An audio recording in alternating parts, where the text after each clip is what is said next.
शुक्रवार प्रदोष व्रत कथा। शुक्र प्रदोष की विधि सोम प्रदोष की तरह है।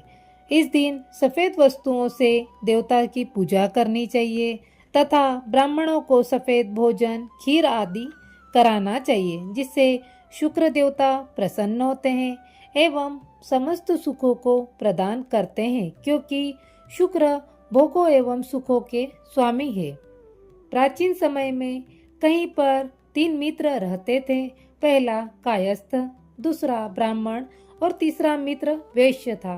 तीनों मित्रों का विवाह हो गया था और पहले 2 मित्रों की पत्नियां घर आ गई थी, किंतु तीसरे मित्र वैश्य का अभी गोना भी नहीं हुआ था, अतः उसकी पत्नी ससुराल में ही थी।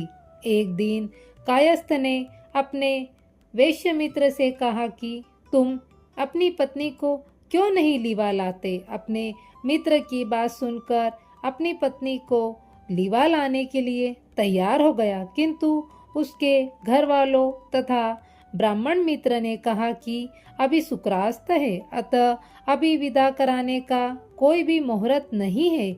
शुक्र के उदय होने पर विदा करा लाना। किंतु उसने किसी का कहना न माना और अपनी ससुराल चला गया। दामाद को आया देखकर उसके ससुर ने आने का कारण पूछा। तब उस वैश्य ने कहा कि मैं अपनी पत्नी को विदा कराने आया हूँ। ससुराल वालों ने कहा कि अभी शुक्रास्त है, अतः विदा करना उचित नहीं है, किंतु वह न माना।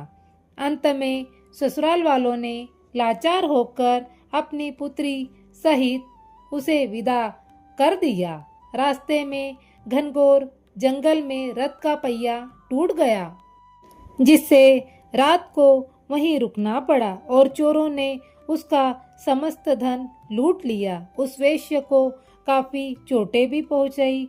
इस प्रकार के अनेक संकटों को सहन करते हुए जब वह लोग अपने घर पहुंचे तो वहां पर घर में प्रवेश करते ही एक जहरीले सांप ने उस वैश्य को डस लिया और उसके शरीर में जहर फैल गया।